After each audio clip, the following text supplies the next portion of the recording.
আরও একটা বিষয় যেটা আমরা কিন্তু বৈঠকের পর দেখলাম যে 4 জনকে সরিয়ে দেওয়া হলো পদ থেকে। জুনিয়র ডক্টররা তখন বলছিলেন এটা আমাদের আংশিক জয় আন্দোলনে, কিন্তু তারপরে তারা প্রেস কনফারেন্স করে এটা সিদ্ধান্ত দিলেন যে মুখ্যমন্ত্রী মৌখিকভাবে বলেছে যেদিন মৌখিক কথাটা বাস্তবায়ন হবে সেদিনই আমরা এই অনড় অবস্থান থেকে নড়বো, মানে আন্দোলন থেকে সরবো। কি বলবেন এই বিষয়টা? না, ওরা ওরা সঠিক বলেছে। দেখুন, ওরা তো চুন খেয়েছে, তাই ওরা দই দেখলেও দড়ায়। আমি বলছি কেন 2019 সালে জুন মাসে যখন মুখ্যমন্ত্রী লাইভ স্ট্রিমিং 30 জন প্রতিনিধি দিয়ে সমস্ত শর্ত ওদের মেনে এসএসকেএম ইস্যুতে আলোচনা করলেন, তারপরে উনি কত প্রতিশ্রুতি দিয়েছিলেন, সুরক্ষা বলয়ে ঘিরে ফেলবে, এই সেই। তারপরে আমরা দেখেছি কি ভারতবর্ষের একমাত্র রাজ্য, অন্যতম রাজ্য পশ্চিমবঙ্গ, যেখানে 75% এই ডাক্তারদের উপরে হামলার উদাহরণ আছে, একের পর এক হামলা হয়েছে। উনি সেদিন যা যা প্রতিশ্রুতি দিয়েছিলেন কার্যত একটাও মানা হয়নি, তার উদাহরণ আজকে আমরা দেখছি। অলমোস্ট কোনো হাসপাতালে সিসি ক্যামেরার বন্দোবস্ত নেই, কোনো সরকারি হাসপাতাল গ্রামীণ স্তরে প্রত্যেকটা স্তরে দেখা যাচ্ছে খামতির পর খামতি। কিছুদিন আগে সেন্ট্রাল গভর্নমেন্টের গত সপ্তাহে একটা রিপোর্ট বেরিয়েছে, তাতে দেখা যাচ্ছে এ রাজ্যে অলমোস্ট মাত্র 15,000-এর মধ্যে মাত্র 600 এরকম হাসপাতাল আছে গ্রামীণ, যেখানে মহিলাদের বিশ্রামের অবস্থা আছে। ম্যাক্সিমাম হাসপাতাল, প্রায় 70% হাসপাতাল, তাদের কোনো ইলেকট্রিসিটি নেই। তারা কি করে থাকবে সন্ধ্যাবেলা? সেখানে সুরক্ষার মেয়েদের কোথায়, মেয়ে ডাক্তারদের? আমি বলছি এই প্রতিশ্রুতিগুলো যে ফেক। 2019-এ তো সেটা প্রমাণিত। 19-এর পর থেকে আজ অবধি কটা হাসপাতালে বায়োমেট্রি আছে, যে আজকে সুপ্রিম কোর্টকে ইন্টারফেয়ার করে বলতে হচ্ছে যে বায়োমেট্রিটা কোথায়? বায়োমেট্রিক কেন বায়োমেট্রিক স্ক্যানার নেই? তাহলে তো এই বদমাইশ বহিরাগতরা ঢুকতে পারে না। আমি বলছি এই পুরো ফেলিওরটা কিন্তু ওরা দেখেছে, দিনের পর দিন দেখেছে। তাই আজকে ওরা কিন্তু বলছে আপনি প্রতিশ্রুতি আগে পালন করুন, দেন আমরা সিদ্ধান্ত নেব যাবো কিনা ফিরে। বিনীত গোয়েলকে নিয়ে এই কদিন ধরে আমাদের পশ্চিমবঙ্গে যা হলো, তারপর আমাদের আবার নতুন সিপি নিয়োগ করা হয়েছে মনোজ ভার্মাকে। মানুষ ভরসা রাখতে পারবেন বলে মনে হচ্ছে? দেখুন, মনোজ ভার্মা বলুন, জ্ঞানবন্ত সিং বলুন, এদের কিন্তু পিভিআরসের রেকর্ড কিন্তু খুব একটা উজ্জ্বল নয়। জ্ঞানবন্ত সিংকে কিন্তু কয়লা কেলেঙ্কারিতে একাধিকবার ডেকেছে। মনোজ ভার্মারও একাধিক এরকম উদাহরণ আছে যে একের পর এক এই সরকারের তাবেদারি করার, এই সরকারের দাসবৃত্তি করার, দলতন্ত্রের শিকার হয়ে এক চোখা এক হরিণের চোখ দিয়ে প্রশাসনকে চালনা করার, তৃণমূলকে এক্সট্রা বেনিফিট দেওয়ার একাধিক উদাহরণ। জ্ঞানবন্ত সিংকে তো কয়লা কেলেঙ্কারিতে এনফোর্সমেন্ট ডিরেক্টর দিল্লি ডেকে পাঠিয়েছিল, এনাকে পাঠিয়েছিল, আরও বেশ কিছু ইয়েকে পাঠিয়েছিল, আকাশ মাগারিয়াকে ডেকে পাঠিয়েছিল। আমি বলছি এই এই মুখগুলোও কিন্তু খুব বেশি উজ্জ্বল মুখ নয়। আমি ভেবেছিলাম হয়তো দয়মন্তী সিংয়ের নাম উঠে আসবে, খুব উজ্জ্বল একজন ইয়ে, কিন্তু না। প্রশাসন যে প্রশাসনের মতো আছে, তৃণমূল যে পুলিশ প্রশাসন দিয়ে চালিত একটি দল, পুলিশ প্রশাসন ছাড়া এই দল 24 ঘন্টা টিকতে পারে না, সেটা তো আবার উদাহরণ। যে জ্ঞানবন্ত সিং, এই যে মনোজ ভার্মা, যাদের একাধিক বিতর্ক আছে এদের পিছনে, তাকে কিন্তু অস্থায়ী রূপে আনলেন। আর দ্বিতীয় খেয়াল করুন, মুখ্যমন্ত্রী কালকে কিন্তু প্রেস কনফারেন্স করে বলেছে যে এই যাদের 4 জনের বিরুদ্ধে অভিযোগ আনা হয়েছে তাদের কিন্তু তিনি বা তার প্রশাসন অভিযুক্ত করেননি, তাদেরকে তাদের ইচ্ছানুরূপ পোস্ট দিয়ে তাদেরকে রিহ্যাবিলিটেট করবেন অস্থায়ী রূপে, যতদিন না তদন্তটা শেষ হচ্ছে। অর্থাৎ তদন্ত শেষ হলে আমি বলছি এদেরকে আবার স্বমহিমায় এই পোস্টে ফিরিয়ে আনবেন। এটাও কিন্তু তার প্রেস কনফারেন্সে কালকে পরিষ্কারভাবে উঠে এসেছিল। আমি বলছি যে 2007-এ যখন রিজানুর কাণ্ডের প্রেক্ষিতে 14 তারিখের গণ আন্দোলনে 17 তারিখ ষষ্ঠীর দিন মাননীয় বুদ্ধবাবু 2 জন আধিকারিককে সরিয়েছিল, তার মধ্যে একজন ছিল কলকাতার সিপি। সেদিন কিন্তু পরিষ্কারভাবে আমাদের একদম উনি কিন্তু বুঝিয়ে দিয়ে গেছিলেন সিপি বুদ্ধবাবু যে আমি রাজধর্ম পালন করলাম। প্রশাসনে যে ব্যক্তির নামে সিরিয়াস কোনো অ্যালিগেশন থাকে, অর্থাৎ প্রশাসন জনগণ যদি প্রশাসনের কোনো কর্তা ব্যক্তির উপরে আস্থা হারিয়ে ফেলে, তাহলে রাজধর্ম বলছে, মুখ্যমন্ত্রীর রাজধর্ম বলছে তাকে সরিয়ে দেওয়া। আপনি কি কোনোদিন জানেন তারপরে প্রসূন বন্দ্যোপাধ্যায় নগরপাল ছিলেন যে তাকে আর কোনো পদে সরকার তুলেছিল? তোলেনি। এটাই রাজধর্ম। আজকের সেই দিন মুখ্যমন্ত্রীর বিরোধী দলনেত্রী হিসাবে সঠিক কাজ করেছিলেন, বুদ্ধবাবু সঠিক কাজ করেছিলেন। 26 দিনের মাথায় উত্তাল জনগণের ইয়েতে তাকে সরিয়েছিলেন। ইভেন তারপরে তো প্রমাণিত হয়েছে রিজানুর কাণ্ড সিবিআই তদন্তে যে তিনি আত্মহত্যা করেছিলেন। তারপরেও কিন্তু কোনোদিনও প্রসূনবাবুকে তুলে আনেননি পদে। তাহলে আজকে মুখ্যমন্ত্রী এত কিছু প্রকাশে, এত কিছু, যে একটা লালবাজার পুলিশ এশিয়ার প্রথম পুলিশ কমিশনারেট, যার ডিজি, যার সিপিকে ডিজির কাছে দায়বদ্ধ হতে হয় না, ভারতবর্ষের কোথাও নেই, একমাত্র কলকাতা লালবাজার পুলিশ যার সিপি ডিজি বা এডিজির কাছে কৈফিয়ত দিতে বাধ্য নয়, মুখ্য সচিবের কাছে ডিরেক্ট বাধ্য। আমি বলছি সেই লালবাজার পুলিশ যাকে স্কটল্যান্ড ইয়ার্ডের সাথে তুলনা করা হয়, তাদের যোগ্যতাকে কোথায় নামিয়ে দিয়েছে এই দুর্বিনীত গোয়েলরা দাবিদারি করতে করতে।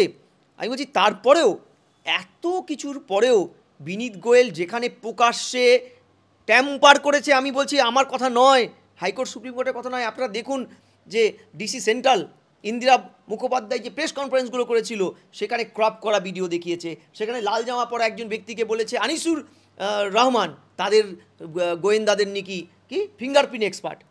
তারপরে যখন আইএমএ বেঙ্গল চ্যালেঞ্জ করেছে যে এটা অভিজ্ঞ, এটা বিপক্ষ ক্রপ করা ছবির হাতের অংশটুক, তারপরে কিন্তু সেটা ভুল প্রমাণিত হওয়ার পরে তৃণমূল কংগ্রেস তাদের নেতাকে ওখানে থাকার উপস্থিতি স্বীকার করে নিয়ে সাসপেন্ড করেছে।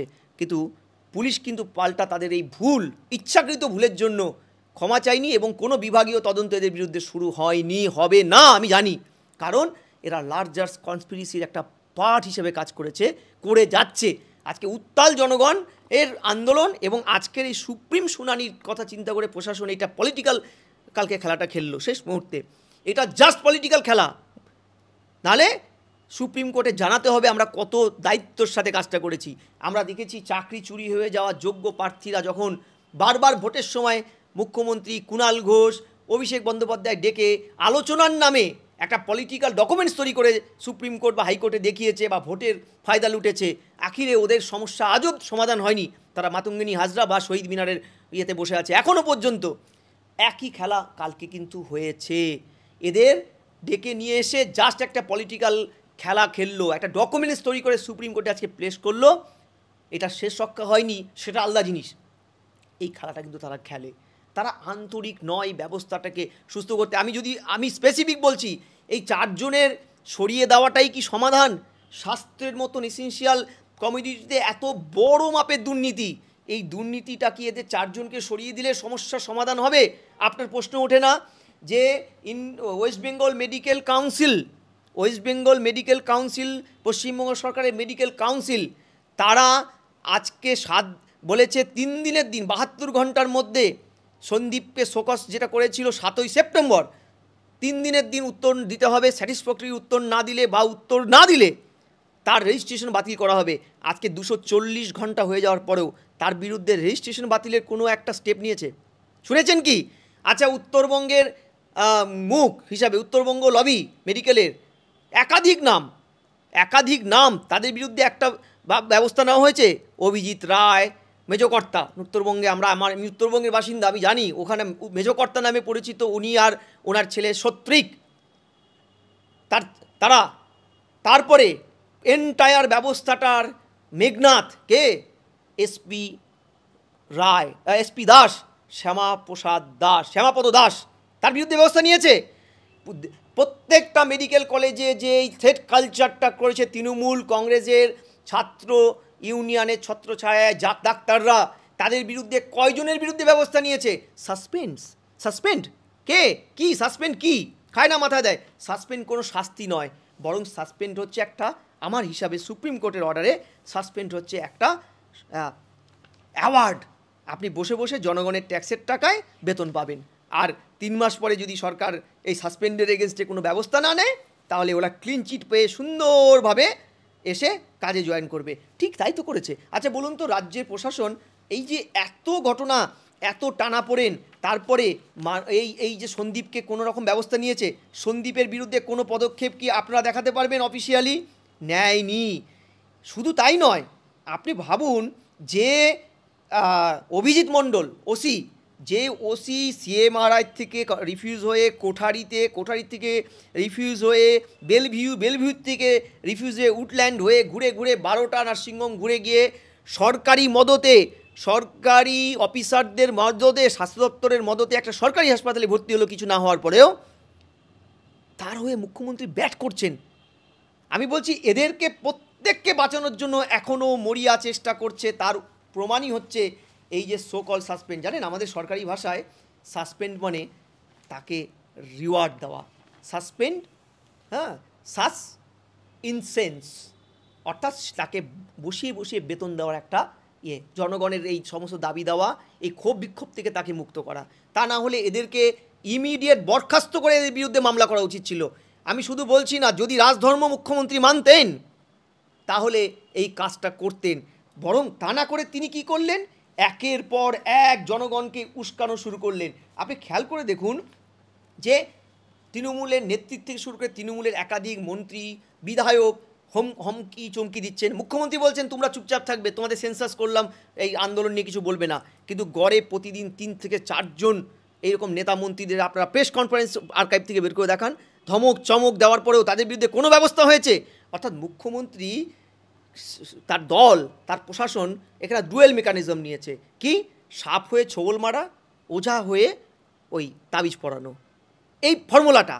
আর আজকে যেই মুখ্যমন্ত্রী সেই সময় রিজানুর কাণ্ডের পরে আপনারা স্টেটমেন্টটা ঘেটে দেখুন আর্কাইভে, ইনসাফ দিতেই হয়, যদি ইনসাফ দিতেই হয় তাহলে এতদিন ধরে যাদের বিরুদ্ধে অভিযোগ তাদের পজিশনে রেখে কাজ করানো হচ্ছে কেন? তার মানে কি তারা প্রমাণ লোপাট করছে না? 2007-এর 14ই অক্টোবরে প্রেস কনফারেন্সটা মমতা ব্যানার্জি করেছিলেন, ন্যায্য দাবি করেছিলেন তিনি। তাহলে আজকে তিনি এই দাবিটা মানছেন না কেন তার প্রশাসনের জন্য? ইনসাফ যদি দিতে হয় আপনাকে, এই মেয়েটাকে, তাহলে এদেরকে পদে বসিয়ে রেখে ইনসাফ দিতে পারবেন? রাজধর্ম তো তা বলে না। দ্বিতীয়, আপনি বলছে এখানে একটা কনফিউশন করছে, আপনি চ্যানেলের মাধ্যমে বলে দেই, এই যে বলা হচ্ছে এই ছেলে মেয়েগুলো সুপ্রিম কোর্টের দ্বিতীয় দিনের যে রিকোয়েস্ট কাজে ফিরে যাওয়ার, এটা নাকি কন্টেম করেছে, এরা নাকি অমান্য করেছে। আমি বলছি তা নয়। আপনি 1991 সালে AIR মাদ্রাস কোর্টের 323 পেজের যে ঐতিহাসিক রায়টা, সেখানে order which is being capable of more than one meaning কান বি কনসিডার অ্যাজ কন্টেম্পট। ওখানে স্পষ্ট মাদ্রাস কোর্ট বলেছিল, সেটা সুপ্রিম কোর্ট পরে মান্যতা দিয়েছিল, যে একটি কোর্টের অর্ডারে যদি দুটো অর্থ থাকে, ধরুন আপনাকে বলছে আপনি ল অ্যান্ড অর্ডার সিচুয়েশন আগে দেখবেন, ওটা যদি স্যাটিসফাই হয় তাহলে কাজে জয়েন করবে তারা। তাহলে প্রথম শর্তটা যদি আপনি না মানেন, দ্বিতীয় শর্তটা আমি মানতে বাধ্য নই, আর যদি আমি না মানি সেক্ষেত্রে কোর্ট কন্টেম্প হয় না। দ্বিতীয় বলা হচ্ছে বিভিন্ন মহল থেকে, মুখ্যমন্ত্রীও বলেছেন আমি ব্যবস্থা নেব, আমি অ্যাসমা লাগু করব। আমি বলছি আপনি জেনে রাখুন, এই যে ইন্ট্রান, এই যে হাউস স্টাফ, এই যে আপনার পোস্ট গ্র্যাজুয়েট ট্রেনি, এরা কিন্তু ম্যাডাম জেনে নেবেন, এরা মাত্র যে 5% টোটাল স্ট্রেংথের, মাত্র 15টা মেডিকেল কলেজে এদের উপস্থিতি, এরা কেউই সরকারি চাকুরে নয়, এরা স্টাইপেন্ড পায়, এরা ডাক্তারি করতে যায়নি, ডাক্তারি শিখতে গেছে। ফলে এদের বিরুদ্ধে আপনি এই ধারাটা অ্যাপ্লাই করতে পারবেন না। এরা ডাক্তারি করতে যায়নি, অ্যাসিস্ট্যান্ট হিসাবে কাজ শিখতে গেছে। আপনি যদি বলেন এদের জন্য শয়ে শয়ে লোক মারা যাচ্ছে, তাহলে বালুরঘাটের ওই যে বাচ্চাটি মারা গেছে, যারা সরকারের ইনসেন্টিভ 2 লাখ টাকা না নিয়ে মুখের উপরে বলে দিয়েছে আমার সন্তান জুনিয়র ডাক্তারদের কর্মবিরতির জন্য মারা যায়নি, আমার সন্তান মারা গেছে বালুরঘাটে, আপনার হাসপাতাল সোকল সুপার স্পেশালিটি হাসপাতালে কোনো পরিকাঠামো নেই বলে রেফারের জন্য মারা গেছে, কলকাতা নিতে নিতে মারা গেছে। এটা মোক্ষম জবাব আপনি জেনে রাখবেন। আপনার গ্রামে গঞ্জে যে সুপার স্পেশালিটি হাসপাতালের মতন উন্নয়নগুলো করেছেন, তার ভেতরে কিচ্ছু নেই ম্যাডাম। তাই প্রত্যেককেই রেফারে কলকাতায় আসতে হয়, ওই পিজিতে, ওই SSKMে আরজি করে। ফলে এই মৃত্যুটা কিন্তু আপনি দায়ী, জুনিয়র ডাক্তাররা নয়। পরিসংখ্যানটা সঠিক দিন, রাজধর্ম পালন করুন, মানুষ কিন্তু সব দেখছে, সব শুনছে মানুষ।